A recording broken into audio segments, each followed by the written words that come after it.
여러분 안녕하십니까? 뉴스업 시작합니다. 사상자 74명이 발생한 대전 안전공업 화재와 관련해 노동당국이 대표이사를 중대재해처벌법 위반 등의 혐의로 입건했습니다. 앞서 경찰은 화재 원인 규명을 위해 소방과 국가수 등 9개 기관과 합동감식을 진행했고 추가 감식도 검토하고 있습니다. 현장에 나가 있는 취재기자 연결해 보겠습니다. 오승훈 기자. 네, 대전 안전공업 화재 현장에 나와 있습니다. 네, 그곳 대전 안전공업의 대표이사가 입건됐다고요.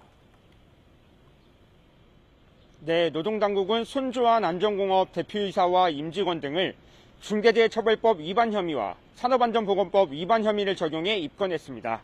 대표를 비롯한 임직원들의 안전관리 부실로 참사가 벌어졌다고 보고 책임 소재를 규명할 예정입니다.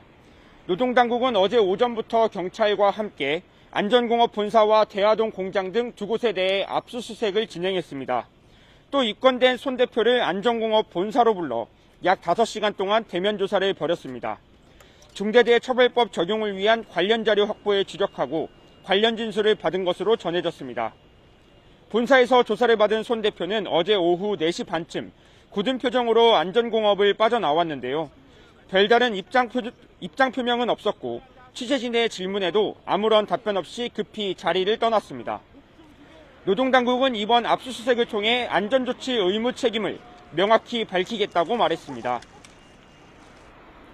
네, 그리고 화재 원인 규명을 위한 합동감식도 진행됐죠. 네, 경찰은 어제 소방, 국가수 등 9개 기관과 함께 화재 원인 규명을 위한 합동감식에 나섰습니다. 감식에는 인력 62명이 투입됐고 또 감식의 공정성을 높이기 위해 유족 대표 2명도 참관했습니다. 인명수색에 쓰였던 로봇개와 드론, 또 내시경 장비도 투입돼 정밀 감식을 벌였습니다. 합동감식은 6시간 반 만에 마무리됐는데요. 유력한 발화 지점으로 추정되는 동관 1층에 감식반을 투입해 설비 구조 등을 확인하고 화재 잔해물을 수거한 것으로 알려졌습니다. 경찰은 1층 가공라인 천장 부근에서 불꽃이 튀는 것을 봤다는 관계자 진술을 확보한 것으로 전해졌습니다. 경찰은 확보한 진술 등을 토대로 공장 1층 발화 추정 지점을 감식을 먼저 진행했고요. 감식반은 구조물 철거에 대비해 공장 전체를 3D 스캔하는 작업도 병행했습니다. 다만 건물 붕괴 우려로 진입하지 못한 공간에 대해 추가 감식을 검토하고 있다고 밝혔습니다. 지금까지 대전 안전공업 화재 현장에서 YTN 오승훈입니다. 대전 안전공업 화재 희생자 14명 가운데 13명의 신원이 확인됐습니다. 나머지 1명에 대해선 DNA가 검출되지 않으면서 정밀 감정을 벌이고 있는데요. 현장 수색 과정에서 시신 일부가 추가로 발견되기도 했습니다. 김기수 기자입니다. 대전 안전공업 화재 사망자 가운데 13명의 신원이 확인됐습니다. 대전경찰청은 지문 분석을 통해 2명의 신원을 확인했고 이어 정밀 DNA 분석을 통해 11명의 신원을 파악했다고 밝혔습니다. 다만 나머지 1명의 경우 훼손 정도가 심해 DNA가 검출되지 않아 정밀 감정을 진행하고 있다고 설명했습니다. 14구 중에 13구가 신원 확인되었습니다. 나머지 1구는 탄화 정도가 심해 DNA 검출이 되지 않았지만 나머지 1분으로 추정됩니다. 소방당국은 또 화재 현장에 대한 추가 정밀 수색 과정에서 시신 일부를 발견해 수습했습니다. 발견된 유해도 정확한 신원 확인을 위해 국립과학수사연구원에 정밀 감정을 의뢰하기로 했습니다. 먼저 신원이 확인된 희생자 12명은 유가족에게 인도됐고 남은 2명에 대한 추가 감정이 끝나는 대로 절차를 밟을 예정입니다. 관계당국은 유가족들이 장례를 치를 경우 비용과 절차 등의 어려움이 없도록 전폭적으로 지원하고 있다고 설명했습니다. 장례 비용과 장례 절차에 대해서 설명을 드렸고 장례비는 대전시에서 지급 보증을 해서 추후 정산을 하더라도 장례 치르시는데 전혀 어려움이 없으시도록. 대전 안전공업 화재 희생자들의 신원이 대부분 확인되면서 조만간 장례 절차 등이 진행될 것으로 보입니다. YTN 김기수입니다. 2년 전 발생한 아리셀 화재 참사의 유가족이 대전 안전공업 화재의 합동분향소와 사고 현장을 찾아 아픔을 함께 나눴습니다. 김영훈 고용노동부 장관도 분향하며 재발 방지와 철저한 원인 조사를 약속했습니다. 김민성 기자의 보도입니다.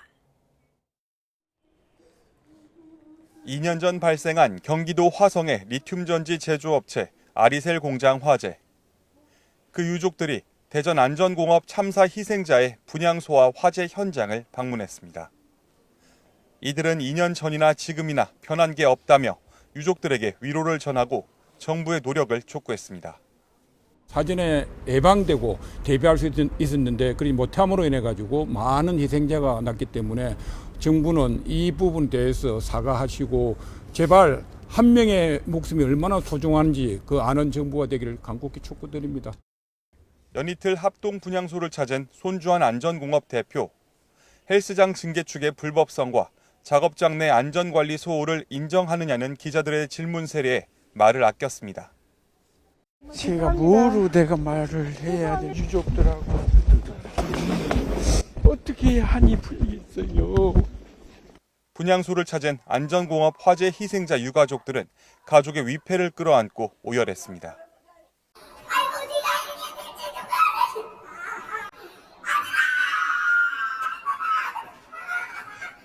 사고 소식에 한달음에 달려온 지인들도 눈물을 훔쳤습니다. 혹시라는 마음으로 온 게 맞죠. 이름이 그렇게 있으니까 얼마나 두었을까. 김영훈 고용부 장관은 아침 일찍 분향한 뒤 유가족의 목소리를 듣고 재발 방지를 약속했습니다. 철저한 조사, 재발 방지하는 게 그나마 고인들의 희생이 헛되지 않는 것이라고 생각하고 정부에서 최선을 다하겠습니다. 불의의 사고로 가족을 떠나보낸 비통함이 이곳 합동 분향소의 무거운 공기를 더욱 짓누르고 있습니다. YTN 김민성입니다. 트럼프 대통령이 이란과의 대화에서 거의 모든 쟁점에 합의했다며 이란 발전소 공격을 닷새 유예한다고 밝혔습니다. 핵심은 이란의 핵무기 포기라며 협상이 결렬되면 다시 공격을 이어갈 거라고 경고했는데요. 워싱턴 연결합니다. 신은정 특파원, 최후 통첩 시간을 12시간 앞두고 전격적으로 공격 유예를 선언했는데 이유가 뭡니까? 네, 트럼프 대통령은 SNS에 글을 올려 최후 통첩 유예를 먼저 알렸습니다. 지난 이틀간 미국과 이란이 중동 전쟁 해결을 위해 생산적인 대화를 나눴다면서 미 국방부에 향후 5일간 이란 발전소에 대한 공격 유예를 지시했다고 밝혔습니다. 그러면서 이번 주 내내 이란과 대화가 계속될 거라면서 협상 결과에 따라 향후 공격 여부가 결정될 거라고 말했습니다. 트럼프 대통령이 공격 중단을 결정한 건 이란 발전소 공격이 중동 전역에 최악의 상황을 부를 수 있다는 부담감 때문인 것으로 보입니다. 네, 이란은 미국과 대화를 부인하고 있는데 이에 대해 트럼프 대통령의 입장은 어떻습니까? 네, 트럼프 대통령은 이란 내부에서 협상 내용이 제대로 공유되지 않는 것 같다고 말했습니다. 통신시설도 타격을 입어서 소통이 완전히 무너지면서 서로 대화하기 힘든 상황이란 설명인데요. 그러면서 스티브 위트코프 중동 특사와 자신의 맞사위인 제러드 쿠슈너가 이란의 최고위급 인사와 어제 저녁까지 대화했고 오늘도 통화할 거라고 밝혔습니다. 다만 그 상대가 모즈타바 하메네이 이란 새 최고 지도자는 아니라면서 대화 상대를 밝히지는 않았는데요. 트럼프 대통령 발언 잠시 들어보겠습니다. But we're dealing with the man who I believe is the most respected and the leader. It's a little tough. We've wiped out everybody. Is that the Supreme Leader? No, not the Supreme Leader. 미국 온라인 매체 악시오스는 이스라엘 당국자를 인용해서 이란 측 협상 상대가 바게르 갈리바프 이란 의회 의장이라고 보도했는데요. 갈리바프 의장은 SNS를 통해서 미국과 어떤 협상도 없었다면서 부인하고 있는 상황입니다. 네, 트럼프 대통령은 핵심은 이란의 핵무기 포기라며 협상 불발 가능성도 언급했죠. 네, 트럼프 대통령은 15개 정도 쟁점에서 이란과 합의했다면서 가장 중요한 조건은 이란의 핵 포기란 점을 수차례 강조했습니다. 그러면서 이란도 핵무기 포기에 합의했다고 소개했는데요. 트럼프 대통령 발언 직접 들어보시죠. They want peace. They've agreed they will not have a nuclear weapon, et cetera, et cetera. But we'll see. You have to get it done. But I would say there's a very good chance. 트럼프 대통령은 또 합의가 이루어지면 미국이 이란의 농축 우라늄을 가져갈 거라고 말했는데요. 이란은 평화적 목적의 우라늄 농축 권리를 주장하면서 강하게 거부했던 조건이기도 합니다. 트럼프 대통령은 이란의 핵 포기가 없다면 합의도 없다면서 협상 불발 시 다시 공격을 이어갈 거라고 경고했는데요. 이 발언도 직접 들어보겠습니다. We're doing a 5-day period. We'll see how that goes. And if it goes well, we're going to end up with settling this. Otherwise, we'll just keep bombing our little hearts out. 협상이 성과를 낼 경우 중동 지역 긴장이 완화될 수 있지만 협상이 결렬된다면 군사 충돌이 다시 격화될 것으로 전망됩니다. 이란은 종전 조건으로 공격 재발 방지 약속과 전쟁 배상금 등을 요구해 왔는데 미국이 이란의 동결 자산 반환 등을 제시할 수 있다는 관측도 나옵니다. 이런 가운데 트럼프 대통령은 협상이 잘 진행된다면 호르무즈 해협이 곧 개방되고 유가가 안정될 거라고 말했습니다. 그러면서 향후 호르무즈 해협을 자신과 이란이 공동 관리할 수 있다고 언급했습니다. 지금까지 워싱턴에서 YTN 신윤정입니다. 이란 당국은 어떠한 협상도 없었다며 트럼프 대통령의 주장을 전면 부인하고 있습니다. 네타냐후 이스라엘 총리는 이란의 승기를 잡은 것으로 보고 협상을 긍정적으로 평가했습니다. 정유신 기자의 보도입니다. 트럼프 미국 대통령은 이란이 먼저 협상을 원했다며 이란 최고위급 인사와 거의 모든 쟁점에서 합의했다고 주장했습니다. A top person. Don't forget, we've wiped out the leadership phase 1, phase 2, and largely phase 3. But we're dealing with the man who I believe is the most respected and the leader.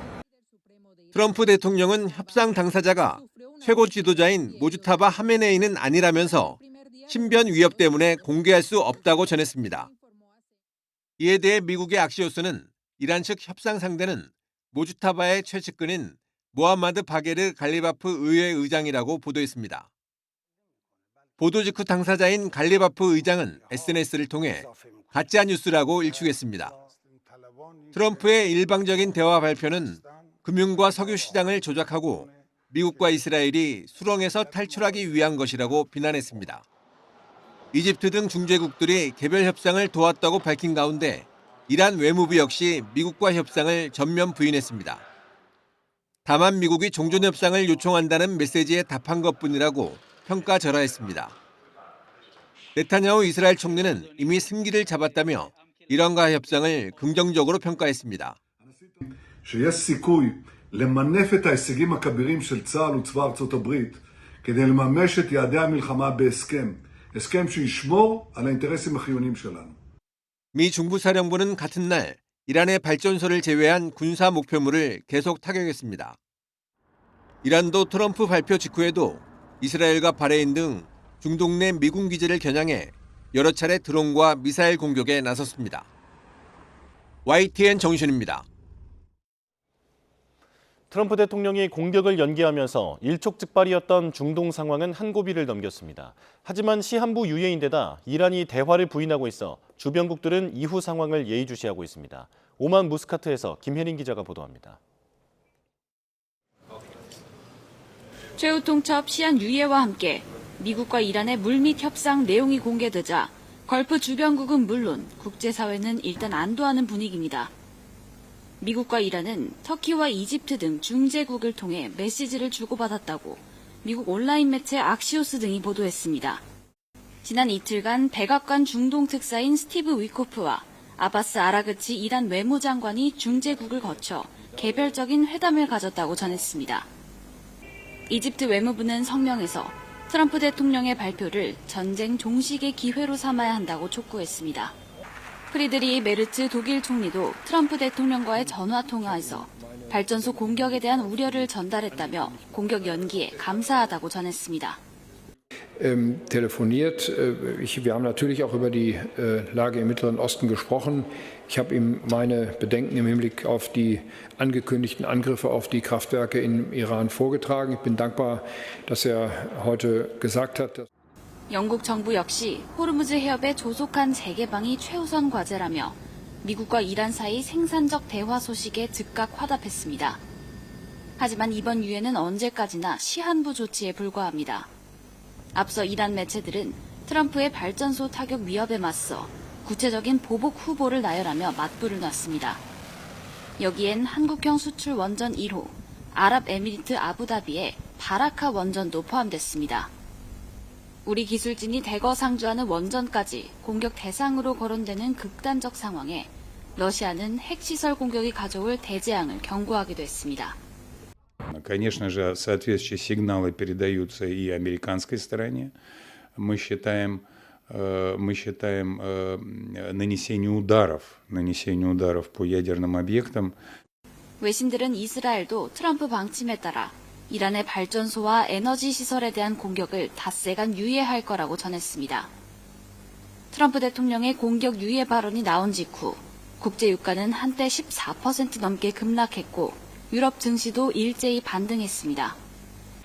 일단 급한 불은 껐지만 이번 유예가 실질적인 평화로 이어질지를 두고 걸프 지역 국가들은 촉각을 곤두세우고 있습니다.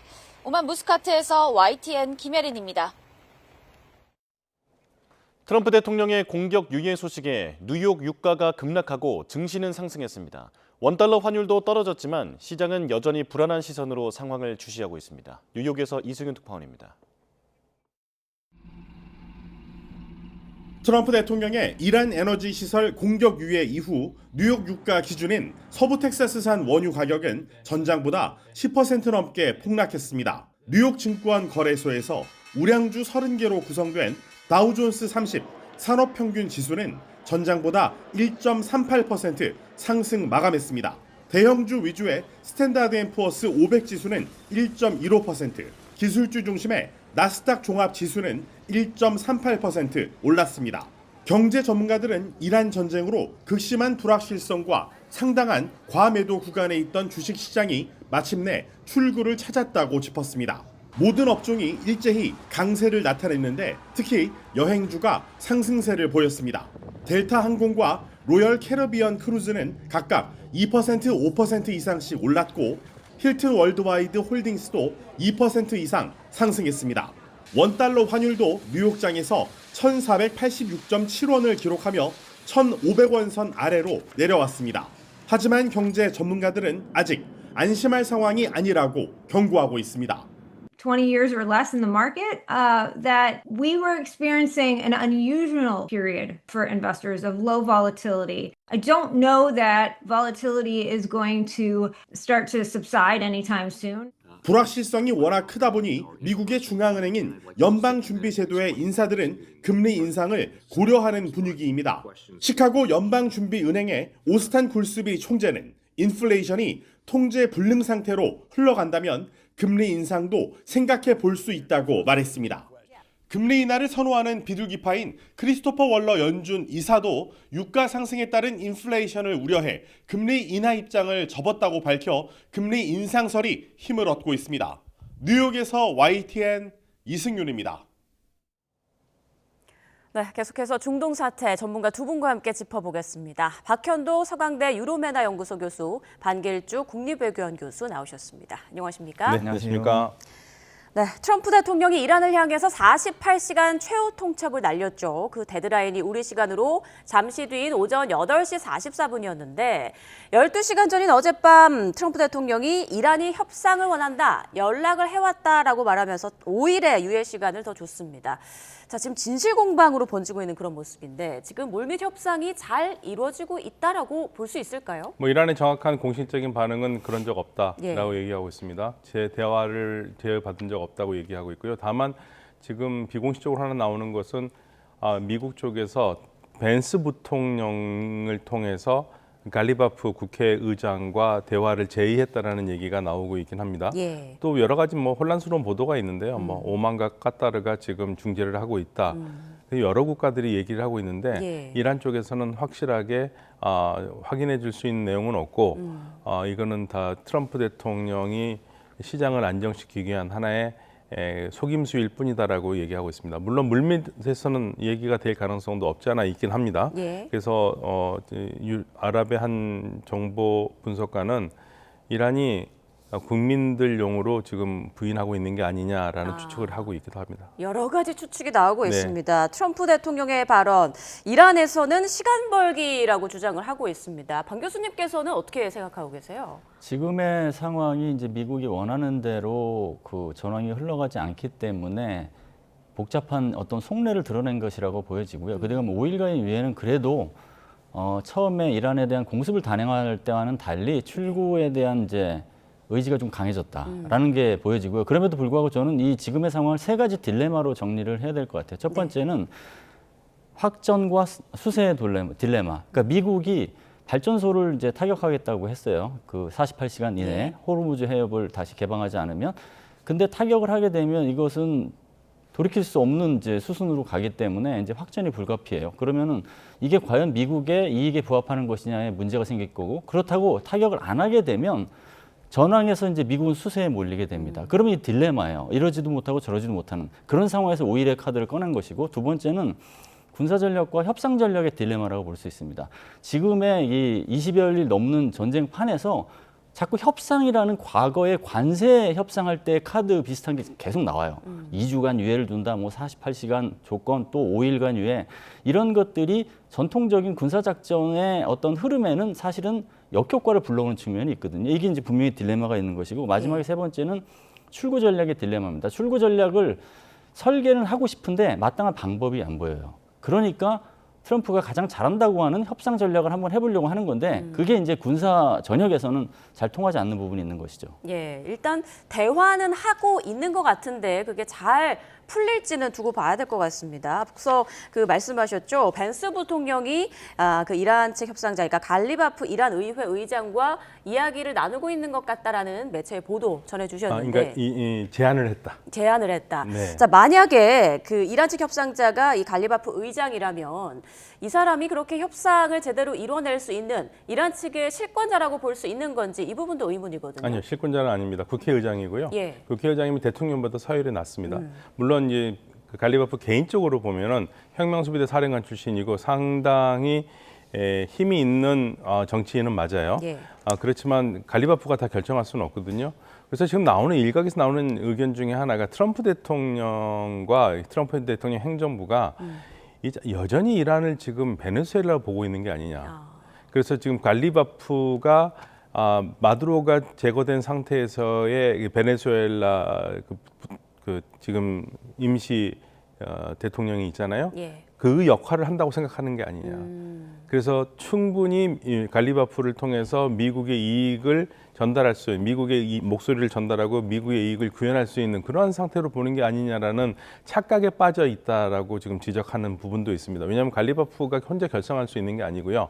이라는 시스템이 굉장히 탄탄하기 때문에 예. 갈리바프가 의견은 제시할 수 있지만 최종 결정은 그 어디선가 집단적으로 내리기 때문에 이거는 만약에 미국이 갈리바프를 그런 입장으로 봤다면 상당히 오판이다. 트럼프 대통령이 힘있고 존경받는 지도자라고 그랬잖아요. 예.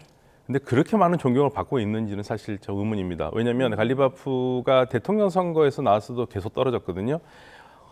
국민 지지도 한 20% 정도밖에 안 됩니다. 20에서 30%가 안 됩니다. 예, 그런데 힘있고 존경받는 지도자, 그건 제가 알고 있는 이란의 정치인 내에서는 상식과 좀 거리가 먼 얘기입니다. 그럼 결국에는 모주타바와 이야기를 해야 된다 이런 말씀이시죠? 근데 이제 모주타바와 직접적 얘기를 할 수는 없고요. 예. 그 누군가, 모주타바 주변에 있는 그 누군가가 있겠지요. 예. 근데 그 베일에 가려져 있으니까 아니면 집단 지도 체제로 움직이고 있는지도 모르겠고요. 예. 그 통로로 갈리바프를 선택한 거라면 이해할 수 있는데, 만약에 마두로 대행의 베네수엘라의 그 국가 원수처럼 갈리바프를 생각한다면 그건 오판이라는 얘기죠. 네, 지금 여러 중재국들의 얘기도 나오고 있습니다. 한 미국 매체에서는 튀르키예와 이집트, 파키스탄 이 세 개 나라가 중재국으로 나섰다라는 보도가 나왔는데, 만약 사실이라면 그 배경은 어떤 게 있을까요?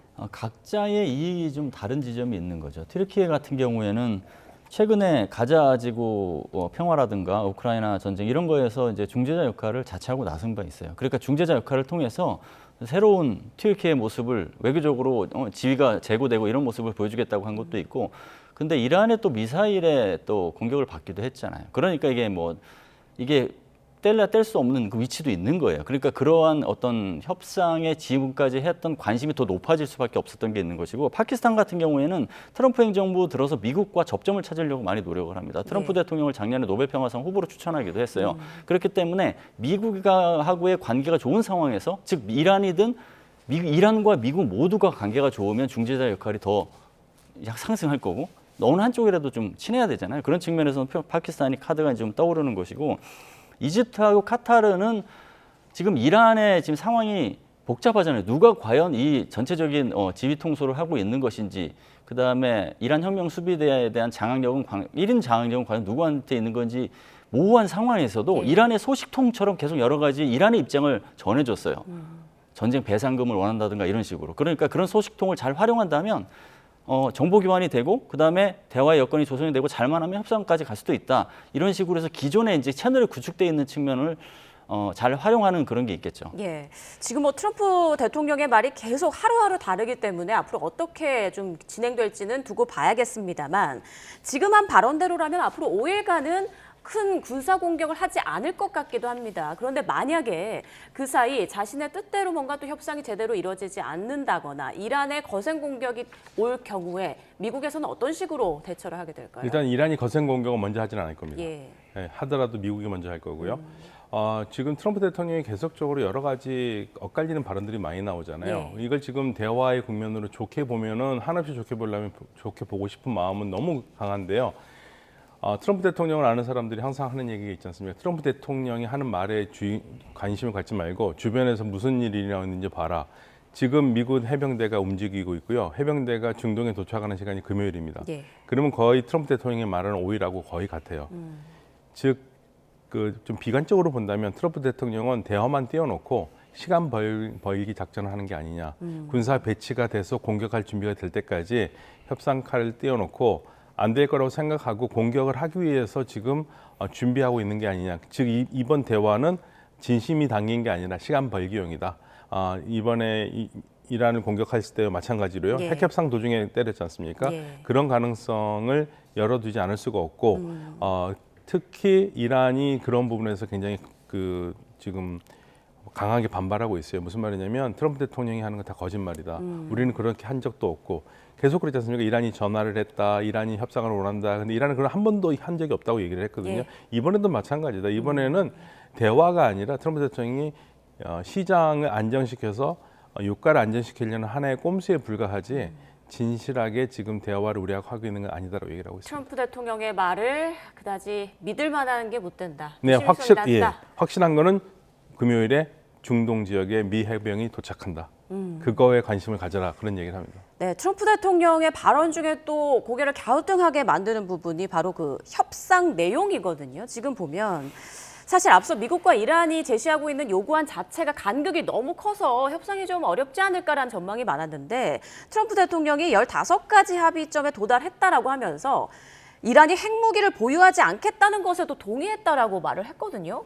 믿을 수 있다고 보십니까? 트럼프 대통령이 하는 협상 전통적인 협상 전략이죠. 사실 상대방이 그렇게 하지 않았는데 트럼프 대통령이 목표로 삼고 있는 것들을 미리 얘기해서 상대방이 이미 수긍했다는 식으로 하는 게 기존의 전략이었거든요. 예. 그러고서 이번에 6대 조건을 이야기한 거 보면 이게 사실 뭐 5년간 미사일 프로그램 중단하고 우라늄 농축 안 되고 작년에 10일 전쟁 때 타격을 했던 세계 핵시설 해체하고 그다음 미사일 군축도 하고 대리 세력에 대한 자금 지원 중단하고 원심 분리기 외부 감시한다. 이건데 이거를 이제 간단히 이제 이야기하면 미국이 이란 공습을 통해서 얻고자 했던 목표가 이제 드러나거든요. 그게 뭐냐면 베네수엘라 그 마두로 체포 작전 때 레짐 체인지는 안 됐지만 레짐 체인지에 준한 효과를 유도를 했어요. 왜냐하면 로드리게스 부통령이 결국은 미국의 정책을 수긍하는 식으로 약간 태세를 전환했잖아요. 그게 이제 전술적이고 일시적이라 하더라도 그와 유사한 게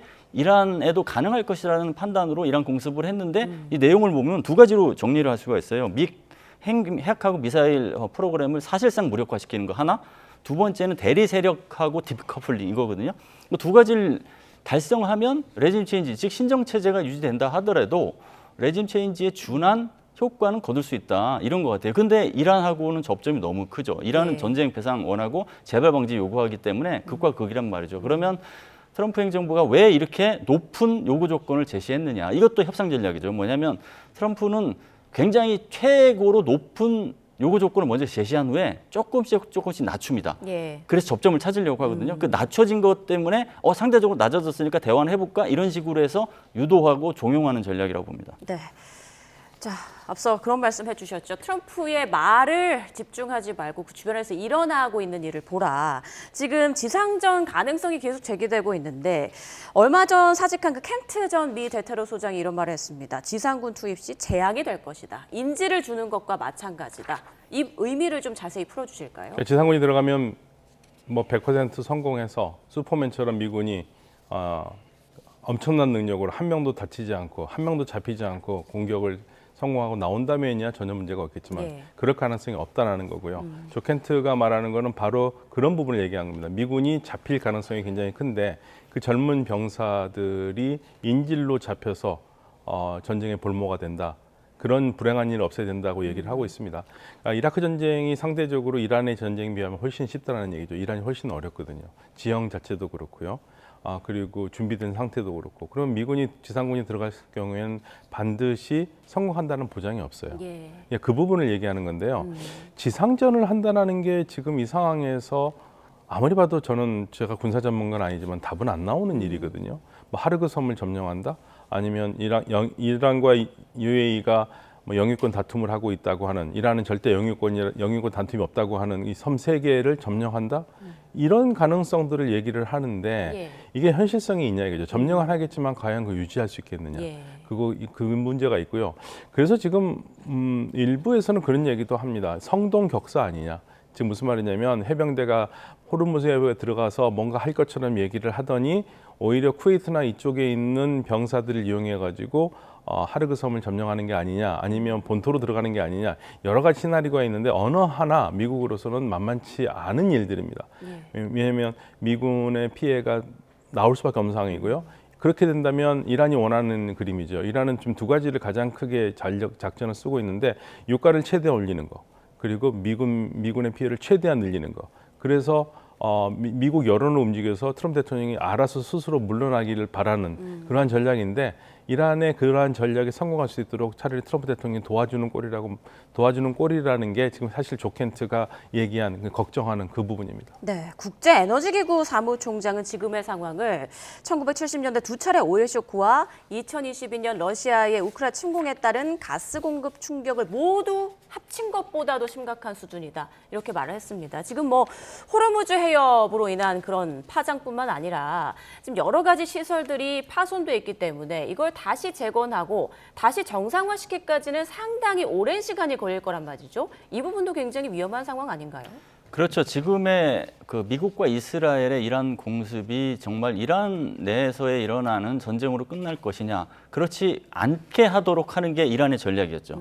그래서 에너지 시설 파괴하고 그다음에 그 주변 걸프국에 있는 뭐 미군 기지뿐만 아니라 민간 상업화까지 다 파괴하고, 그러니까 국제사회, 그다음에 에너지 이런 것을 볼모로 해서 이란이 혼자서 싸우는 것을 감당할 수 없으니까 이런 전략을 펼친 건데 이런 전략이 어떻게 보면 이란 입장에서는 일부 먹힌 측면이 있는 거죠. 왜냐하면 그게 이제 미국을 수세로 몰아넣었고 이스라엘 같은 경우에도 사실은 수세로 갈 수밖에 없는 게 이제 미사일 재고량 관리를 잘했어요. 그래서 결국은 일부 그 미사일 방공망을 또 와해시키기도 했기 때문에 이런 측면에서 보면 이란이 핵 협상을 하면서 갑자기 그 공습받듯이 타격을 받았지만 어쨌거나 내부적으로는 상당 기간 플랜 B 전략을 구상을 했던 것으로 보여집니다. 그게 이제 결국 말씀하신 대로 국제사회 전체가 에너지 위기, 그다음에 민간 정유시설 파손으로 인해서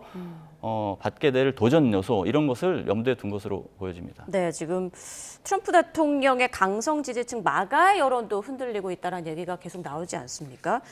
트럼프 대통령이 만약 이런 상황에서 더 강공으로 밀어붙인다면 더 어려운 상황에 놓이게 될 텐데 앞으로 어떻게 할 거라고 보세요? 근데 저도 좀 놀라운 건데 최근에 그 여론조사를 보니까 공화당 마가 지지층들은요. 트럼프 대통령의 이란 공격에 92%가 찬성을 하더라고요. 8%밖에 차이가 안 난다. 저는 그래서 사실 조 켄트도 그렇고 터커 칼슨도 있고 마가의 스피커들이 그렇게 트럼프 대통령을 비판하고 이란 전쟁을 반대하는데 92% 마가 공화당 지지자들이 트럼프 대통령의 이란 공격을 지지한다는 게 상당히 놀랐습니다. 그래서 어쩌면 트럼프 대통령이 거기에 잠깐 고무가 됐을지도 모른다고 생각을 하더라고요. 그런데 그러면 지금 트럼프 대통령이 48시간 최후 통첩을 한 다음에 그리고 나서 갑자기 다 5일 여유를 준다고 이게 싹 바뀐 거거든요. 네. 36시간 만에 바뀐 겁니다. 그렇죠. 불과 12시간 만에 남겨놓고 그랬었을 때 트럼프 대통령이 이게 마음을 바꾼 이유가 뭐냐 가지고 미국 내에서 얘기가 많더라고요. 그래서 제가 그 분석 중에 하나 재밌는 거를 한번 봤는데요. 그 중에 보면은 그 분석은 뭐냐면 이거는 이란과 아무 상관이 없다. 네, 이건 지난 36시간 동안 미국에서 벌어진 일 때문에 한 거다라고 얘기를 하고 있더라고요. 대표적인 케이스가 그 국방 예산 지금 전비 2천억 달러를 제출해야 되는데 통과할 가능성이 거의 없다라는 절망감이 있고, 그리고 금리를 인하를 하려고 했는데 금리 인하가 실패를 했고, 이러한 조건들이 트럼프 대통령이 더 이상 견딜 수 없게 만들었다는 얘기죠. 그리고 특히 TSMC 같은 경우에도 대만은 압도적으로 그 에너지를 수입하는데 이 반도체의 중요한 헬륨을 생산하는 카타르 시설이 망가지면서 제대로 받지 못하고 있는 상황이고, 이런 상태에서 전쟁을 개선한다는 게 굉장히 위험하다, 경제적으로 위험하다. 그래서 트럼프 대통령이 결국에는 이러한 내부적인 요인 때문에 그런 발표를 한 거지 이란을 고려한 건 아니다라는 게 그 의견이 있습니다. 그럼 결론적으로는 지금 트럼프 대통령이 가장 신경 쓰는 부분은 미국 여론이다, 이렇게 볼 수 있겠네요. 그래서 만약에 지금 이 상태에서 계속 가게 된다면은 결국엔 유가는 7달러까지 갈 거고, 7달러 가면 중간 선거는 깨끗하게 패한다는 그러한 위기감 때문에 그런 게 아니냐라는 분석을 하고 있습니다. 네. 자, 그리고 앞서 이스라엘 정보기관인 모사드가 전쟁 며칠 만에 봉기가 일어날 것이다, 이런 전망을 내놨고, 이런 전망을 바탕으로 미국이 공격을 감행했을 것이다라는 보도가 나왔습니다. 이 부분 어떻게 해석하십니까? 민중봉기 가능성이라는 그 정보가 사실은 미국을 끌어들이는 상당한 요인책이 됐다고 봅니다. 근데 이제 이 전쟁에서 정보가 이제 정치화되는 문제가 사실은 굉장히 미국에서도 뼈아픈 역사였거든요. 예를 들면 이라크 전쟁 때 2003년 이라크 전쟁 때 사담 후세인 정권이 WMD를 갖고 있다고 해서 정치인들에게 유리한 정보를 만들어서 제공을 했는데 결국 갖고 있지 않았어요. 그래서 전쟁 명분이 없기 때문에 결국 지금까지도 역사에는 이라크 전쟁이 아니라 이라크 침공이라고 얘기를 하거든요. 마찬가지로 이스라엘의 정보가 정치화되면서 그게 미국까지 건네지고 그 미국과 이스라엘이 과거와는 차별화된 양자에 기반한 군사작전, 즉 예전에는 중동을 대상으로 다국적군이 진행이 되는데 이번에 미국과 이스라엘에 의한 양자 연합작전을 할 정도로 그 정보가 정치화돼서 이 후폭풍이 컸다는 것은, 이거는 이제 교훈의 그 도출 지점이 있는 것이고요. 민군 관계 차원에서, 그다음에 정보의 정치화가 되는 것을 막는 차원에서 이란 전쟁 이후에 미국 내부에서도 여러 교훈 도출이 있을 것으로 보입니다. 네, 네타냐후 총리와 트럼프 대통령이 전화 통화를 했다고 하는데, 이란에 대해서 미국 이스라엘 연합군이 거둔 군사적 성과를 이스라엘 이익 보호를 위한 협상으로 전환하는 방안을 논의 중이다. 좀 말이 어렵습니다. 이건 어떤 내용인가요? 그러니까 그동안 미국과 이스라엘이 열심히 이란을 공격했고, 이란이 상당히 무력화됐기 때문에 이거를 바탕으로 해서 협상을 할 수 있다는 얘기입니다. 그러니까 지금 사실 네타냐후 총리는 전쟁 그만두고 싶은 마음 없습니다. 지금 나오는 얘기가 계속적으로 최소한 3주는 더 필요하다. 왜냐하면 이란의 군수시설을 완전히 괴멸시키려면 3주의 정도 공격을 더 해야 된다고 얘기를 하고 있고요. 이스라엘 군은 또 그런 얘기를 하고 있습니다. 우리는 아직까지 요인 암살 명령을 받은 거를 그걸 암살 명령, 철회 명령을 받지 못했다. 그러니까 아직까지 계속 진행 중이다. 계속 얘기를 하고 있고요.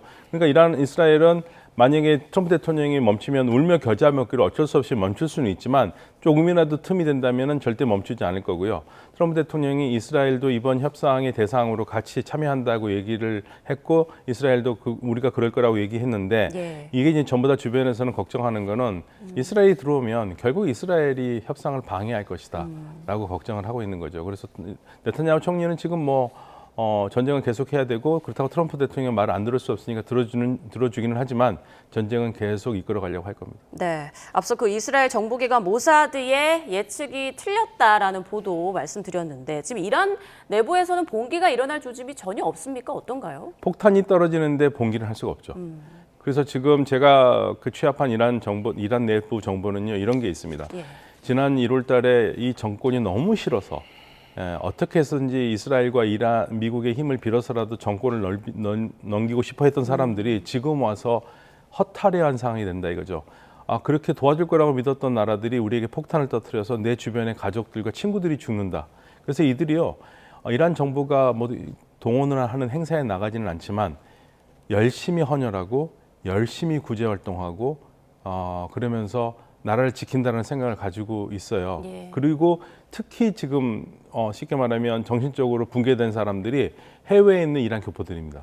해외에 있는 이란 교포들도 어떻게 해서든지 이란 정권을 물어보려고 그러는데 지금 파괴되는 모습을 보면서 지금 반반으로 갈려요. 한쪽은 계속 파괴해서라도 정권을 넘겨야 된다는 데가 있고, 아니 내 나라가 이렇게 망하고 있는데 그게 무슨 의미냐라고 얘기하는 데가 있고요. 그래서 지금 현지 상황에서 뭐 네탄야후 총리도 그렇고 트럼프 대통령도 그렇고 우리가 안전하게 데모할 수 있는 환경을 만들어 줄 테니까 끝나면 나와라 그러지만 폭탄이 떨어지는 상태에서 지금 내 목숨을 지키는 게 바쁘죠. 예. 시위는 뒷전이죠. 그러니까 이건 불가능한 얘기입니다. 네. 자, 앞으로 유예 기간 5일을 더 준 트럼프 대통령. 앞으로 5일 동안은 어떤 상황이 벌어질 거라고 예상하십니까? 군사적 압박 카드는 최대로 끌어올리면서 협상의 여지를 두고 물밑 협상을 하는 가운데 이란의 변화를 보겠죠. 그런 차원에서 오키나와에서 30일 해병 원정대 보냈고, 그다음에 캘리포니아 샌디에고에서 10일 해병 원정대 또 추가 증원하고 있지 않습니까? 예. 그런 것들이 이제 최대 압박 카드고, 그다음 82 공수사단 이야기 꺼내는 것도 그런 압박 카드라고 봐야겠죠. 다만 이게 이제 압박 카드가 일부 시행될 가능성, 그게 이제 우려의 지점이라는 거죠. 이제 해병대 같은 경우에는 일시적으로 점령을 하고 다시 나오는 경우도 있을 수가 있고, 아니면 계속 있게 되면 후속 군수 지원이라든가 탄약 보급 이런 문제가 있기 때문에 어떤 식으로든 변칙적으로 그걸 쓴다. 그러면 이제 그게 이제 지금까지 개시했던 전쟁하고는 완전히 다른 판의 전쟁이 되는 것이고, 협상의 여지는 더 닫히기 때문에 그러한 어떤 트럼프 행정부 내에서의 중간 점검과 판단, 이런 게 어떤 식으로 가동될지가 지켜볼 대목입니다. 네, 마지막 질문이 될 것 같은데요. 지금 각국이 호르무즈 해협 통항을 놓고 조율을 하고 있는 가운데 조연 외교부 장관이 이제 이란의 외무장관과 통화를 한 것으로 알려지지 않았습니까? 이란 측에서는 이란에 협조할 경우 해협을 통과하는 데 문제가 없다라고 말한 걸로 알려지는데, 우리는 외교적으로 좀 어떻게 대응해야 할까요? 일단 우리나라는 동맹도 지켜야 되고 국제 룰도 잘 지켜야 되고, 그러면서 에너지 안보도 지켜내야 돼요. 예. 이런 삼박자를 다 맞춰야 되는데, 그런 차원에서 일단 우리나라는 호르무즈 해협 봉쇄를 규탄하는 22개국 공동 성명에 이제 동참을 했어요. 네. 근데 그게 이란 전쟁에서 그 전역에 관여하는 것으로 비춰지지 않도록, 즉 군사작전과 에너지 안보를 분리하는 그런 메시지를 외교적으로 내는 게 필요하고, 그런 측면에서는 이란하고의 소통도 필요한 것이고, 동맹국 그다음에 나토국 이렇게 22개국 그 규탄 성명에 참여한 국가들과의 정보 교환 이런 것도 필요한 거겠죠. 네. 자, 협상이 제대로 이루어질 것인가, 아니면 더 강한 공세가 이어질 것인가, 앞으로 5일간을 좀 지켜봐야겠습니다. 지금까지 박현도 서강대 유로메나 연구소 교수, 반길주 국립외교원 교수와 함께했습니다. 고맙습니다. 네, 감사합니다.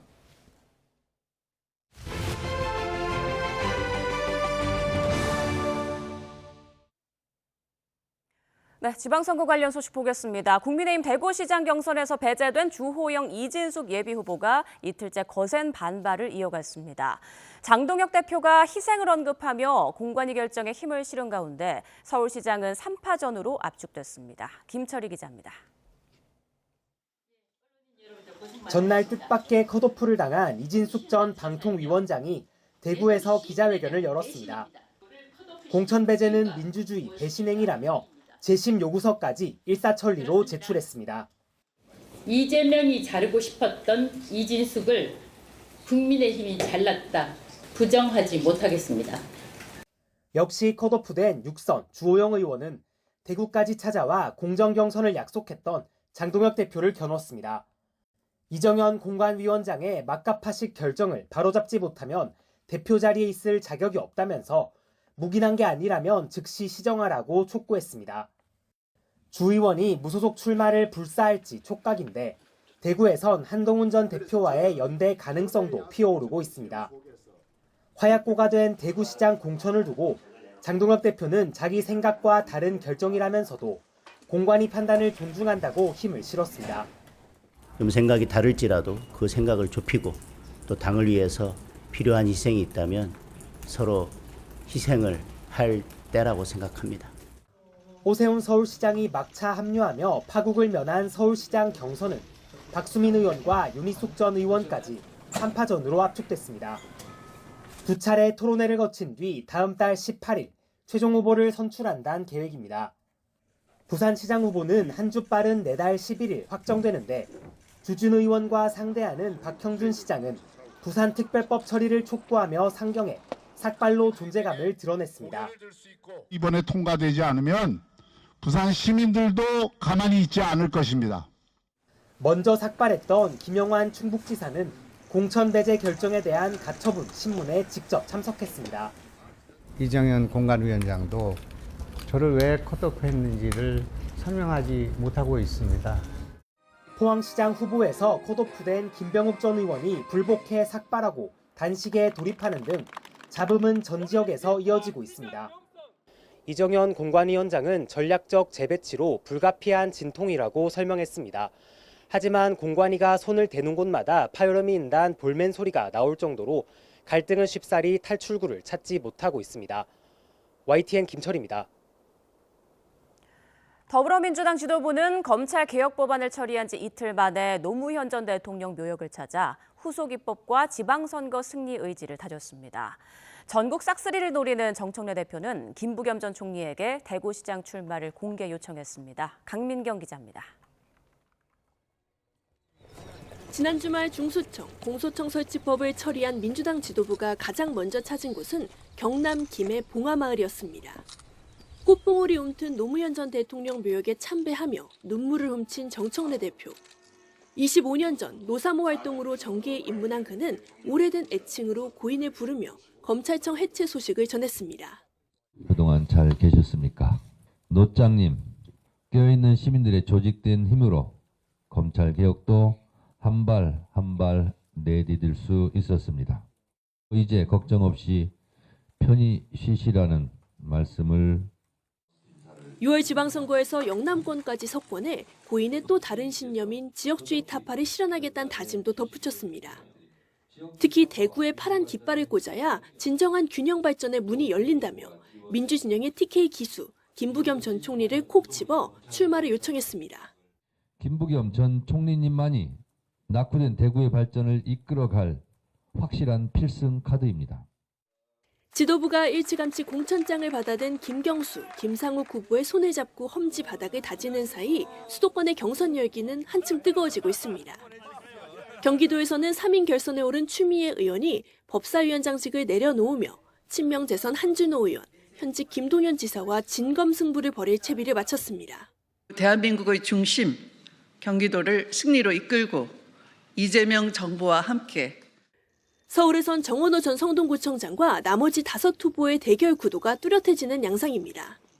정책이 발표됐는데 굉장히 추상적이고 근거가 부실한 부분이 있어서 서울시장은 첫 번째 임무가 부동산 안정인데 준비가 안 돼 있구나.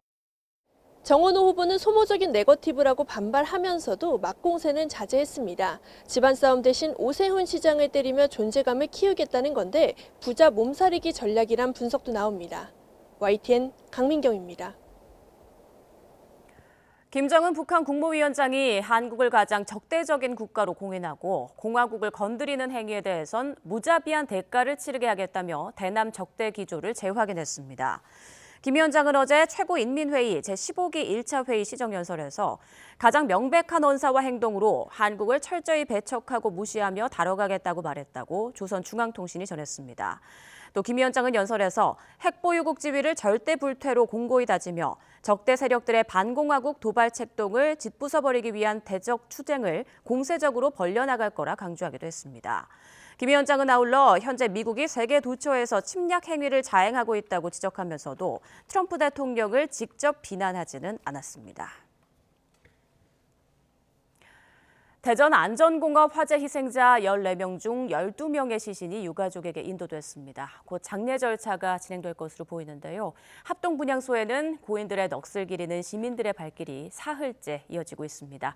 현장 나가 있는 취재기자 연결합니다. 김민성 기자. 대전시청 합동분향소에 나와 있습니다. 네, 먼저 분향소 분위기부터 전해주시죠. 네, 이곳 합동분향소가 꾸려진 지 오늘로 사흘째입니다. 아침에도 유족과 시민들이 재단에 헌화하며 고인들의 넋을 위로했습니다. 안전공업 손주환 대표는 사흘째 조문했습니다. 경찰 조사에서 어떤 질문이 오갔고 어떻게 답했는지 질문해 봤는데 입을 굳게 닫은 채로 시청사를 빠져나갔습니다. 오늘까지 많은 추모객이 현장을 찾아 고인의 넋을 기리고 유족들을 위로하고 있는데요. 이들은 한마음 한뜻으로 재발 방지를 말하고 있습니다. 2년 전 23명이 숨지고 8명이 다쳤던 경기 화성 아리셀 공장 화재 유족들도 어제 이곳을 찾았습니다. 이들은 아리셀과 안전공업 참사 모두 예견된 참사라는 점에서 닮았다며 시간이 흘러도 변하지 않는 현실에 분노를 터뜨렸습니다. 그러면서 안전공업 참사 유족들에게 고인들의 유해를 온전히 수습하고 건강을 챙기라고 당부했습니다. 2018년 태안화력발전소 사고로 숨진 고 김용균 노동자의 어머니 김미숙 씨도 대전을 찾아 죽지 않아도 될 사람들이 희생됐다고 애도했습니다. 네, 그리고 지금 희생자 신원 확인도 마무리 단계죠. 예, 그렇습니다. 희생자 14명 가운데 현재까지 13명의 신원이 확인됐습니다. 어제 12명의 시신이 유족품으로 돌아간 데 이어 남은 이들도 추가 감정이 끝나는 대로 인도될 예정입니다. 이에 따라 장례 절차도 본격적으로 시작될 전망입니다. 행정안전부는 어제 관계기관 합동 브리핑에서 시신 인도가 가능해진 희생자 12명에 대한 전폭적인 장례 지원을 약속했습니다. 특히 대전시는 장례비 지급을 보증해 유족들이 비용 부담 없이 장례를 치를 수 있도록 돕고 관련 비용은 사후에 정산하는 방식을 도입할 방침입니다. 유가족 중에는 시신 인도 후 바로 장례를 시작하려는 이들도 있고 상황에 따라 시기를 조절하는 이들도 있는 것으로 전해졌습니다. 이에 따라 정부는 유가족 개별 상황에 맞춰 지원을 제공하기로 했습니다. 또 산업재해 보상보험금과 자녀 돌봄 문제, 유족들의 심리회복 치료 등까지 세밀하게 협의해 피해 복구에 주력할 계획입니다. 지금까지 대전시청 합동분향소에서 YTN 김민성입니다. 석유 최고 가격제가 단기적으로는 물가 안정과 소비자 부담 완화 효과가 크다는 국책연구기관의 분석이 나왔습니다. 하지만 중장기적으로는 시장 왜곡과 공급 축소를 초래할 우려가 있는 만큼 한시적, 제한적으로 활용해야 한다고 조언했습니다. 오인석 기자의 보도입니다. 정부는 지난 13일부터 유류 판매 가격의 상한선을 정하는 석유 최고 가격제를 시행하고 있습니다. 국책연구기관인 산업연구원이 석유 최고 가격제 시행의 효과를 분석했습니다. 연구원은 보고서에서 최고 가격제 시행 이후 전국 평균 휘발유와 경유 가격은 고점 대비 70원에서 120원 내외로 하락하며 가격 안정화 흐름을 보였다고 밝혔습니다. 그러면서 석유 최고 가격제는 유류세 인하나 직접 지원 등 다른 정책 수단과 비교할 때 단기적으로 가격 급등 속도를 억제하고 소비자 부담을 완화하는 정책 효과가 높았다고 평가했습니다. 특히 위기 상황에서 정부의 적극적인 시장 안정 의지를 전달해 기대 인플레이션을 완화하고 시장 안정성을 높이는 효과도 기대된다고 설명했습니다. 또 유류세 인하 등 다양한 정책을 병행할 경우 정책 효과는 더 커질 것으로 분석했습니다. 단기적으로는 석유 최고 가격제가 시장 안정화, 가격 안정화 효과는 분명히 있을 거라고 생각하고요. 수입선 다변화라든지 비축유 방출, 취약계층 지원이라든지 이런 다양한 정책들과 조합을 통해서 정책 효과를 제고할 수 있을 것으로 보고 있습니다. 하지만 최고 가격제가 길어지면 재정 보존 확대나 물량 축소 문제로 이어질 가능성이 있다고 지적했습니다. 공급 충격이 장기화할 경우 품귀와 대기 행렬, 주유소 간 물량 편차 등 시장 왜곡을 초래할 가능성이 있다고 설명했습니다. 헝가리와 파키스탄 등 해외 사례를 들며 가격 개입 정책은 단기적으로는 효과를 보였지만 정책 설계 방식과 시장 구조에 따라 정책 효과와 부작용이 다르게 나타났다고 제시했습니다. YTN 오인석입니다. 중동 사태의 여파로 유가가 급등한 가운데 검찰이 국내 정유사들의 담합 의혹에 대한 강제 수사에 나섰습니다. 서울중앙지방검찰청 공정거래조사부는 어제 SK에너지, GS칼텍스, S-오일, HD현대오일뱅크 등 정유사 4곳에 대해 공정거래법 위반 혐의로 압수수색에 착수했습니다. 이들 정유사를 회원사로 둔 대한석유협회도 압수수색 대상에 포함됐습니다. 이들은 유가 담합 의혹으로 검찰 수사 대상에 올랐는데 이번 압수수색은 앞서 정성호 법무부 장관이 유가 담합에 대한 엄정 대응을 주문한 이후 검찰이 자체적으로 분석한 정보에 근거해 이루어진 것으로 알려졌습니다. 기름값 부담이 임계치에 다다르자 전기차가 다시 인기를 끌고 있습니다. 제주에서는 전기차 보조금 신청이 지난해 동기 대비 2배 이상 폭증했습니다. 고재형 기자입니다. 제주의 한 주유소. 호르무즈 해협 봉쇄 초기보다 낮아졌지만 리터당 1,900원에 육박하는 기름값은 운전자들에게 부담입니다. 언제 끝날지 모르는 상황에서 기름값 부담에 전기차로 눈을 돌리는 사람들이 늘고 있습니다. 가성비가 좋고요. 요즘 기름값이 너무 많이 올라가지고 연료비 때문에 생각을 좀 바꾸려고 생각을 해보게 됐어요. 전국에서 전기차 보급률이 가장 높은 제주에서는 최근 전기차 신청이 가파르게 늘고 있습니다. 상반기 보급 물량 4,000대 가운데 이미 1,800대가량이 신청됐는데요. 지난해 같은 기간보다 2배 이상 많은 양입니다. 제주도가 전국 최고 수준의 기본 보조금으로 승용차 최대 950만 원, 화물차는 1,500만 원을 지원하는 것도 전기차 구매 유인으로 꼽힙니다. 여기에 더해 다자녀 가정과 생애 첫 구매, 신생아 출생 가정 등은 100만 원을 추가로 보조받을 수 있습니다. 제주도는 예산 부족 시 추경을 비롯한 다양한 방안을 마련할 계획입니다. 또 재생에너지 기반의 전력망 확충과 연계된 전기차 확대는 탄소 중립 실현을 위한 중요한 수단이 될 수 있습니다. 올해 저희가 시작하고 있는 V2G 양방향 충방전 사업과 연계가 된다면 조금 더 전기차 확대가 재생에너지 정책과 맞물려서 제주도의 탄소 중립에 기여할 수 있는 좋은 기반이 될 수 있을 거라고 보고 있습니다. 중동발 고유가 파고가 제주의 전기차 전환에 가속도를 붙이면서 올해 보급 목표인 6,300대 달성도 빨라질 것으로 전망됩니다. YTN 고재영입니다.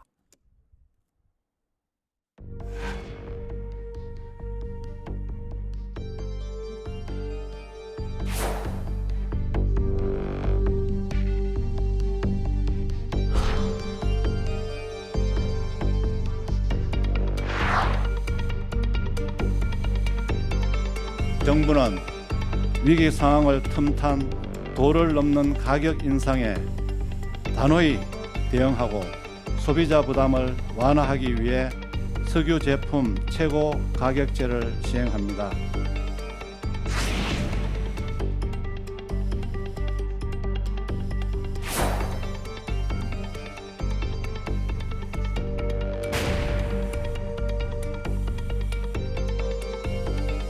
(4월에) 전반적으로 물량이 줄어드는 것은 맞다.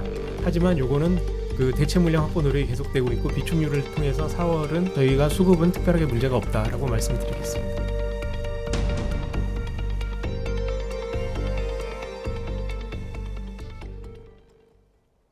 미국이 이란 공격을 잠시 유예하면서 유가도 한숨 돌리게 됐습니다. 하지만 4월에 진짜 에너지 위기가 올 수 있다는 우려는 여전한데요. 왜 그런지 자세히 짚어보겠습니다. 서울과학기술대학교 유승훈 미래에너지융합학과 교수와 함께하겠습니다. 어서 오십시오. 네, 안녕하십니까? 네, 자 아침에 저희도 보도해 드린 대로 트럼프 대통령이 갑작스레 공격을 유예하기로 결정하면서 유가가 급락했습니다. 자 하지만 시장의 경계감은 여전한 상황인 것 같은데 아직까지는 신뢰하기 어렵다라고 하는 반응이 나오는 것 같아요. 네, 맞습니다. 또 5일 후에는 다시 또 이란의 에너지 시설을 공격할 수도 있고요. 그런 이유 때문에 현재 국내에 주로 들여오는 중동유는 여전히 가격이 130불로 전쟁 전에 2배 수준에 달하기 때문에 당분간은 좀 추이를 더 지켜봐야 될 것 같습니다. 예, 말씀하신 중동유가 이제 두바이유일 텐데, 네, 맞습니다. 예, WTI와 브렌트유 그리고 두바이유 가격 차이가 상당히 크더라고요. 이건 왜 그렇습니까? 지금 중동에서 이제 전쟁이 발발하다 보니 그 중동 두바이유의 공급이 원활하지 않고요. 반면에 WTI유는 미국에서 생산이 되고 브렌트유는 영국 북해 쪽에서 생산이 되기 때문에 WTI유와 브렌트유는 공급이 원활한 반면에 중동산 두바이유의 공급에 차질을 빚으면서 여기 이 두바이유의 가격이 지금 폭등한 상황입니다. 그렇군요. 사실 우리가 수입해서 쓰는 주 원유가 이 두바이유다 보니까 지금 그 가격이 우리에게는 상당히 중요한 건데, 자, 국제 에너지 기구 사무총장의 말이 심상치가 않습니다. 이번 위기가 오일 쇼크를 넘어서는 수준이 될 수 있다라고 전망했는데요. 교수님 의견은 어떻습니까?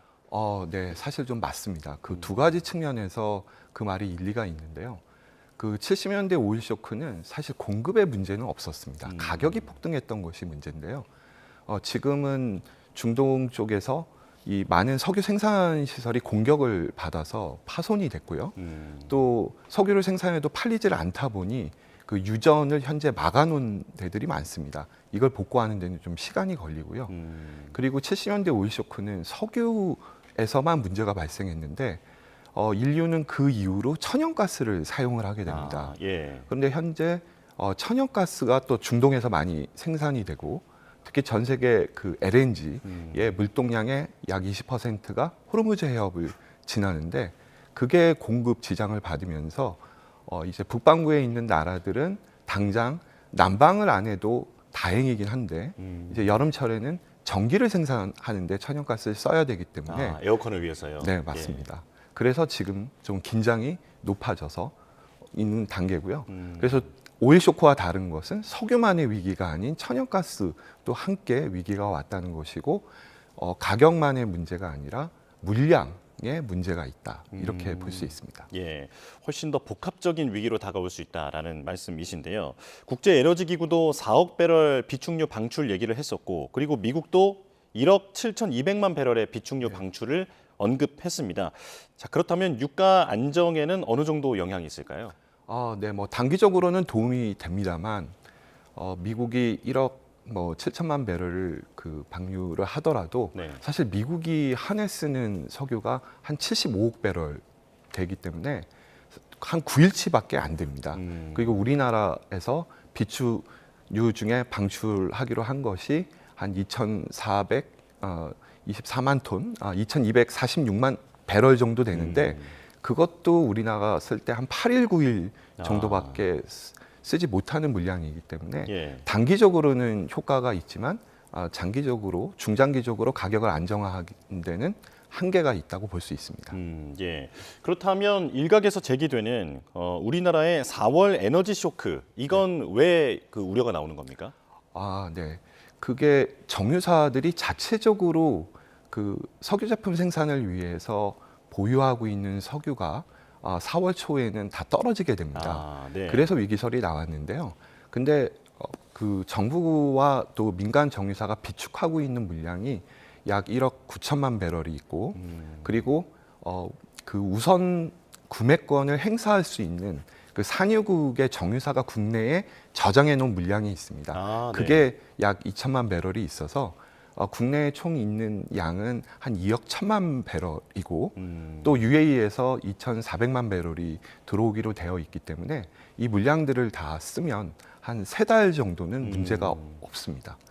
따라서 4월 위기설은 괜찮을 걸로 판단이 됩니다. 그렇군요.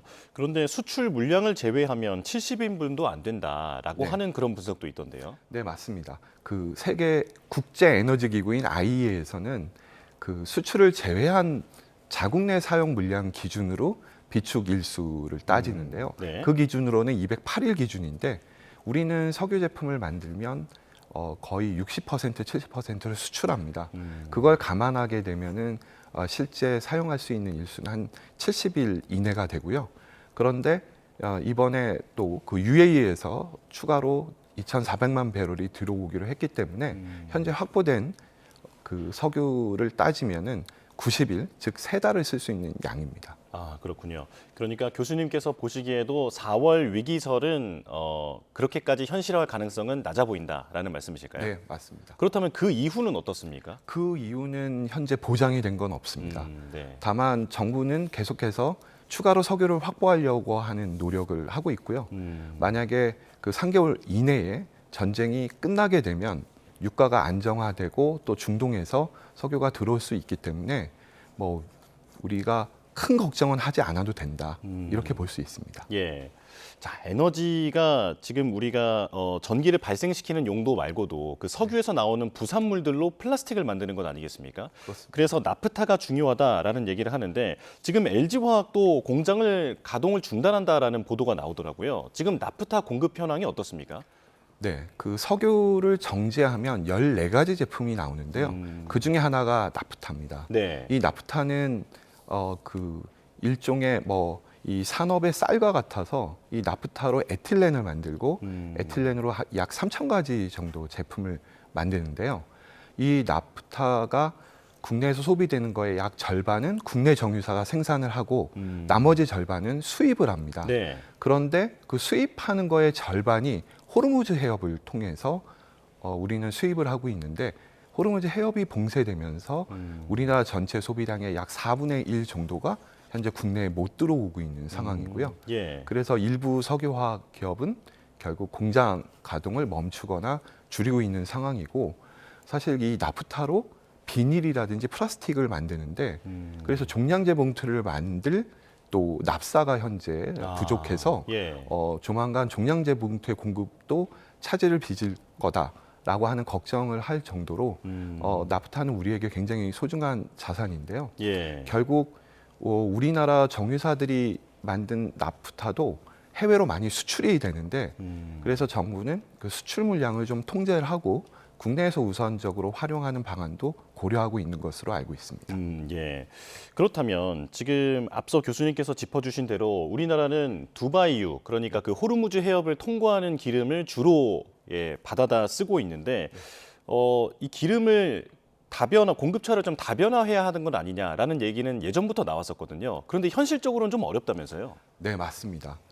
사실 중동산 두바이유는 전 세계 석유 중에서 가장 질이 안 좋고 쌉니다. 아, 그렇군요. 그거를 우리는 들여와서 아주 고품질의 제품을 만들고 있고 국내 정유사들이 휘발유, 경유, 그 항공유를 만드는데 그 공장 출고 가격은 OECD 국가 중에서 가장 낮습니다. 그렇군요. 즉 싼 저질의 석유를 가지고 고품질의 부가가치가 높은 제품을 만드는데 특화되어 있는데 그 설비가 전부 중동산 두바이유에 맞춰져 있다는 것이 문제고요. 그래서 도입선을 다변화해서 미국산 석유를 들여온다 하더라도 미국산 석유는 또 경질유로 중동산 두바이유와 성상이 맞지 않습니다. 따라서 미국산 석유를 들여오게 되면 오히려 설비가 고장이 난다든지 비용이 증가하고 오염물질도 더 많이 나올 수 있기 때문에 우리는 별 수 없이 중동산 두바이유에 의존할 수밖에 없는 상황입니다. 그렇군요. 그런데 애초에 WTI나 그 브렌트유 같이 품질이 좋은 기름을 왜 안 들여왔을까? 이것도 궁금해지는데요. 네, 이 WTI유나 브렌트유는 고급 기름이라서 네. 비쌉니다. 아, 그렇군요. 네, 중동산 두바이유는 좀 싼 기름이었고요. 그래서 싼 걸 가지고 고품질 제품을 만드는데 정유사와 정부는 집중했던 거고 그 전략이 사실은 성공적이었죠. 예. 그래서 예를 들면 미국 시장에서 항공유 시장 점유율이 우리나라 기업이 거의 1위입니다. 그러니까 우리나라는 석유가 한 방울도 안 나지만 많은 석유 제품을 전 세계 80여 개 국가에 수출을 하면서 막대한 외화를 벌어들이고 있고 10년 전만 하더라도 반도체보다 수출액이 더 많았습니다. 그게 우리의 강점이었는데 이렇게 호르무즈 해협이 봉쇄가 되고 나니 그게 단점으로 부각이 된 거죠. 예. 저품질 원유를 사다가 고품질, 그러니까 고부가가치 제품으로 만들어 파는 게 지금 우리 그 기업의 경쟁력이다라는 말씀이시군요. 그렇다면 앞서 언급하신 그 LNG는 어떻습니까? LNG는 미국산을 들여와도 되는 건가요? 아, 네, 그렇습니다. LNG는 세계 곳곳에서 생산이 되고 있고요. 우리나라가 LNG 소비를 좀 많이 합니다. 전 세계적으로 한 4억 1천만 톤 정도 소비가 이루어지는데 우리나라에서 한 4,500만 톤 정도 소비를 하기 때문에 우리는 LNG를 많이 소비하고 있는 이제 국가이고요. 중동에서 오는 물량이 차질을 빚는다 하더라도 미국산 LNG도 있고 호주산 LNG도 있고 말레이시아산, 인도네시아산 LNG가 있기 때문에 이것은 도입선을 다변화해서 얼마든지 들여올 수 있습니다. 문제는 이제 가격이 문제인데요. 그 전쟁 발발 이전과 비교하면 국내에 들어오는 천연가스 가격도 지난주 금요일 기준으로 보면 2.2배로 오른 상황이기 때문에 빨리 중동 전쟁이 끝나야 우리도 LNG 가격 폭등의 어떤 부작용을 막을 수 있습니다. 예. 전기 생산 비용은 올라가는데 또 엊그제 한전이 그 2분기 전기 요금을 동결했습니다. 이건 불가피한 결정일까요? 네, 그렇습니다. 뭐 한전은 사실 여력은 없었습니다만 왜냐하면 부채가 현재 118조에 달합니다. 그래서 전기요금을 인상하는 것이 필요했는데 아무래도 지금 위기 상황이고 그래서 국민들과 산업체의 부담을 줄여주기 위해서 정부와 협의해서 불가피한 결정을 한 것으로 보입니다. 예. 자, 그렇다면 일단은 교수님께서는 4월 에너지 위기설까지는 아니지만 조금 더 중장기적으로는 반드시 대책이 필요하다라고 강조를 해주셨는데요. 현 시점에서 당장 할 수 있는 조치와 장기적으로 대비해야 하는 조치 두 가지를 좀 짚어주실까요? 네, 단기적으로는 우리가 결국 소비를 줄여야 됩니다. 네. 그래서 뭐 나홀로 승용차 같은 경우에는 좀 멈춰 세워놓고 대중교통, 지하철과 버스를 이용하는 것이 필요하고요. 불필요하게 사용되는 부분의 에너지 사용을 줄여서 이 위기 상황을 슬기롭게 극복하는 것이 그 어느 때보다도 필요한 시기입니다. 장기적으로는 결국 석유는 도입선 다변화를 해야 할 겁니다. 네. 그렇다면 미국산 경질유를 활용할 수 있는 플랜트를 추가로 지어야 될 것이고요. 다만 정유사가 그럴 만한 여력이 충분하지 않기 때문에 호주처럼 정부 재정을 좀 투입해서 미국산 경질유를 정제할 수 있는 추가 플랜트를 우리가 확보하고 건설하는 것이 에너지 안보를 지킬 수 있는 수단이라고 판단됩니다. 네, 알겠습니다. 에너지 위기가 정말 모두의 위기라는 걸 실감하게 되는 요즘이라는 생각이 듭니다. 자, 유승훈 서울과기대 미래에너지융합학과 교수와 함께했습니다. 고맙습니다. 네, 감사합니다.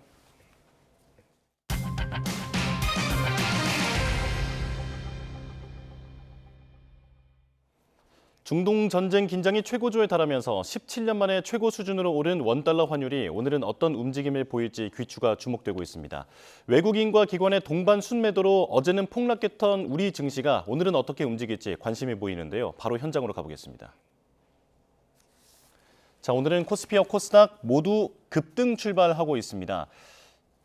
자, 이란에 엄포를 놨던 시한을 앞두고 트럼프 대통령이 이란과 의미 있는 협상을 했다라고 밝히자 국제유가가 급락했고 뉴욕 증시도 일제히 상승 마감했는데요. 자, 오늘 코스피는 4.3% 오른 5,638포인트로 개장해서 현재는 4% 정도, 3.78% 정도 상승 중입니다. 5,610포인트를 지나면서 5,600선을 회복했습니다. 자, 코스닥은 3.4% 오른 1,134포인트로 개장했습니다. 자, 현재는 그보다 상승폭을 소폭 올리고 있는 상황인데요. 자, 시장은 드디어 이란 전쟁이 출구 전략을 찾았다는 안도감이 유입됐는데 현재 이란은 협상 자체를 부인하고 있기 때문에 시장의 경계감은 여전한 상황이라고 볼 수 있겠습니다. 자, 원달러 환율도 보겠습니다. 오늘 26.4원 내린 1,490.9원에 개장했습니다. 유가와 함께 뚝 떨어졌는데요. 다만 외국인의 국내 증시 이탈이 계속되는 만큼 상승 압력은 여전할 것으로 보입니다. 지금까지 개장 상황 살펴봤습니다. 중동 사태를 악용한 피싱 범죄가 급증하고 있습니다. 항공편이 취소됐다거나 전쟁 수혜주를 추천한다고 속이는 등 다양한 수법에 경찰이 긴급주의보를 내렸습니다. 김다연 기자입니다. 중동 전쟁 여파로 유류세가 올랐다며 빠른 항공권 발급을 위해 중도금을 입금하라고 요구하는 문자입니다. 언뜻 보면 여행사 안내 같지만 개인 정보를 노리고 불특정 다수에게 보낸 스미싱 문자입니다. 항공권이 취소됐으니 확인하라며 사이트 접속을 유도하는 사례도 있었는데 신용카드 번호나 이름, 연락처를 입력하는 순간 정보가 탈취됩니다. 혼란한 중동 정세가 이른바 돈 복사의 기회가 될 수 있다며 전쟁 수혜주를 내세운 투자 사기도 기승입니다. 유가나 방산 종목 고수익을 보장한다며 리딩방 참여를 유도한 뒤 투자금만 가로채는 수법으로 이달 들어 접수된 중동 사태 관련 피싱 신고 2,760건 가운데 96%를 차지합니다. 여기에 중동 지역 의사나 군인인 척 접근해 돈을 달라고 하는 연애 빙자 사기도 있었는데 다행히 아직 실제 피해로 이어진 경우는 없는 거로 파악됐습니다. 경찰은 원금이나 고수익 보장을 약속하며 개인 명의 통장에 입금을 요구하는 경우 무조건 경계하고 항공편은 공식 사이트를 통해서만 확인하라고 당부했습니다. 국민들의 불안감을 피싱 범죄에 악용하는 그런 악질적인 수법입니다. 그래서 출처를 알 수 없는 URL은 애초부터 절대 누르시지 않는 게 최선의 예방법입니다. 또 구호단체인 척 기부를 유도하거나 소상공인 대출이나 유류비 환급처럼 정부 정책을 빙자한 사기도 발생할 수 있다며 의심 사례는 1394나 112로 즉각 신고해달라고 강조했습니다. YTN 김다연입니다. 경찰이 남양주 스토킹 살인사건 피의자 김훈에 대해 첫 신고 때부터 재범 위험성 등 위험도가 높은 것으로 판단했던 것으로 확인됐습니다. 이 같은 평가는 두 번째 신고 때도 반복됐는데 사건 초기부터 더 지속적이고 강력한 조치를 취했어야 한다는 지적이 나옵니다. 표정우 기자의 단독 보도입니다. 남양주 스토킹 살인사건의 피해자는 가정폭력과 스토킹 등으로 모두 6차례 경찰에 김훈을 신고했습니다. 그런데 YTN 취재 결과 경찰은 지난해 5월 11일 첫 신고 때부터 김훈에 대해 위험도가 높은 걸로 판단한 것으로 확인됐습니다. 당시 피해자는 김훈을 가정폭력으로 신고했는데 사건을 수사한 경기 구리경찰서는 김훈의 위험도를 높음으로 판단하고 2개월 동안 112 등록과 맞춤형 순찰, 스마트워치 지급 등의 조치를 결정했습니다. 경찰은 재범 위험성과 보복 가능성 등을 판단해 위험도를 매우 높음, 보통 등 5단계로 구분해 관리하는데 김훈이 피해자를 흉기로 협박하고 다치게 해 전치 4주의 부상을 입힌 데다 재범 위험성도 높다고 본 겁니다. 이후 지난 1월 22일 김 씨와 관계를 끝내고 싶다며 안전조치를 해달라는 피해자의 요청을 받은 남양주 남부경찰서도 위험도를 높음으로 판단하고 역시 2개월 동안 같은 조치를 취했습니다. 사건 초기부터 위험 신호를 포착했던 만큼 추가 피해를 막기 위해 경찰이 더 지속적이고 강력한 조치를 취했어야 하는 것 아니냐는 지적이 나옵니다. 초기부터 반복적으로 확인된 위험 신호가 실제 보호 조치로 이어지지 못한 것에 문제가 있습니다. 가해자에 대한 실질적인 통제나 분리 조치로 연결되지 못했다는 점에서 대응 체계의 구조적 한계를 드러낸 사건으로. 그런데 당시 보호 조치가 앞서 경찰이 발표했던 수준에 미치지 못했던 사실도 파악됐습니다. 지난 2023년 경찰은 위험도가 매우 높음이나 높음인 경우 가해자 체포나 구속, 유치장 유치 신청 등 강력한 조치가 이뤄진다고 홍보했지만 지켜지지 않은 걸로 보이는 상황. 감찰에 나선 경찰청은 이 같은 사건 처리 과정 전반을 들여다보고 있습니다. 경찰 관계자는 스치기만 해도 다 확인할 거라며 사안을 꼼꼼하게 살피겠다고 강조했습니다. 사건 초기부터 재범 위험성을 포착하고도 피해가 커지는 걸 막을 기회를 놓친 건 아닌지 경찰의 부실 대응 논란이 계속되고 있습니다. YTN 표정우입니다. 오늘 윤석열 전 대통령의 무상 여론조사 수수 혐의 재판의 두 번째 공판이 열립니다. 서울중앙지방법원은 법원 형사합의 33부는 오늘 오후 2시 윤 전 대통령의 정치자금법 위반 혐의 2차 공판 기일을 진행합니다.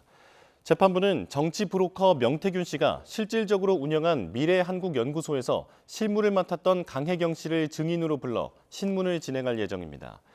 윤 전 대통령은 부인 김건희 씨와 공모해 지난 2021년 6월부터 9개월 동안 명 씨로부터 모두 2억 7천만 원 상당의 여론조사를 무상으로 받은 혐의로 기소됐습니다. 윤 전 대통령 부부에게 여론조사를 무상으로 제공한 혐의를 받는 명 씨도 함께 재판을 받고 있습니다. 특검은 윤 전 대통령 부부가 여론조사를 받은 대가로 지난 2022년 6월 국회의원 보궐선거에서 김영선 전 국민의힘 의원이 공천받을 수 있게 영향력을 행사한 것으로 보고 있습니다. 오늘 하루도 따뜻한 봄 날씨가 예상됩니다. 오늘 서울 아침 기온은 8.2도로 아침 공기도 많이 차갑지 않았고요. 한낮 기온은 17도까지 오르면서 따뜻하게 느껴지겠습니다. 다만 아침과 낮과 밤의 기온차가 무척 크게 벌어지는 만큼 옷차림에 유의하시기 바랍니다.